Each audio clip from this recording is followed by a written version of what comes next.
NDTV বা অন্যান্য media তারা প্রচার করছে যে আমাদের ইন্টারিম গভর্নমেন্ট চিফকে বেশি কথা বলতে বারণ করা হয়েছে। কথাটা কিন্তু কখনোই এভাবে করে আসেনি। কথাটাকে তারা টুইস্ট করে তারা প্রচার করছে। মিস্টেকটা এমন একটি অবস্থা ছিল যে এটা অল্প কয়েকটি রাষ্ট্রের সমন্বয়ে গঠিত যেই জোটটি, সেখানে কিন্তু বাংলাদেশকে পাশ কাটিয়ে যাওয়ার সুযোগ ছিল না। এবং সেই কারণে আমি মনে করছি যে ভারতের সাথে যে দ্বিপাক্ষিক লেভেলে যে কথাবার্তা হয়েছে সেটার মাধ্যমে যেটা হয় যে দুই দেশের হাইয়েস্ট পলিটিক্যাল লিডারশিপ যখন কথা বলে তখন তারা একটা ভিজুয়াল এফেক্ট দেয়, একটা ডেমনস্ট্রেটিভ এফেক্ট দেয় যে না, আমরা কথা বলতে রাজি আছি, আমরা পাশাপাশি বসতে রাজি আছি। এটা আমাদের সংস্কৃতিতে দেখবেন কেউ বাসায় আসলে আমরা কিভাবে করে তাদেরকে গ্রহণ করি, এটা কিন্তু আমি মনে করি যে সেটারই একটা রিফ্লেকশন। কারণ সাউথ এশিয়াতে আমরা আমাদের সংস্কৃতিকে অনেকটা গুরুত্ব দিই। আমি মনে করছি যে প্রথম সফরেই যে সব কিছু সমাধান হবে সেটা নয়। প্রথম সফরে যেটা হয় যে পরবর্তী সফর এবং আরও নুয়ান্সড আন্ডারস্ট্যান্ডিংয়ের জন্য যে মিটিংগুলোর প্রয়োজন সেটার একটা ক্ষেত্র তৈরি হয়।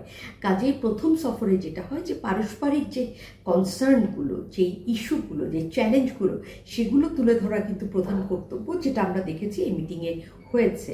এটার অর্থই যে এই সাথে সাথে এটা সমাধান হবে সেটা নয়। কারণ আমরা জানি যে দ্বিপাক্ষিক বিভিন্ন বিষয় নিয়ে বিভিন্ন এক্সপার্ট লেভেলে যখন মিটিং হবে তখনই কিন্তু আমরা একটা পজিটিভ এটার রিফ্লেকশন দেখতে পাবো।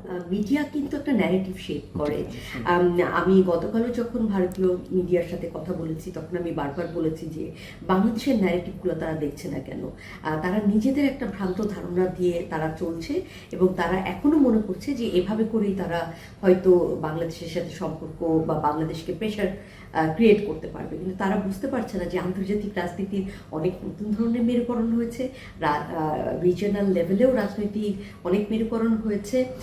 সেই জন্য আমি মনে করব যে ভারতীয় মিডিয়া এখন পর্যন্ত আমি বলবো যে তারা মিসইনফরমেশন এবং ইনফরমেশনকে তারা জিইয়ে রাখতে চাচ্ছে।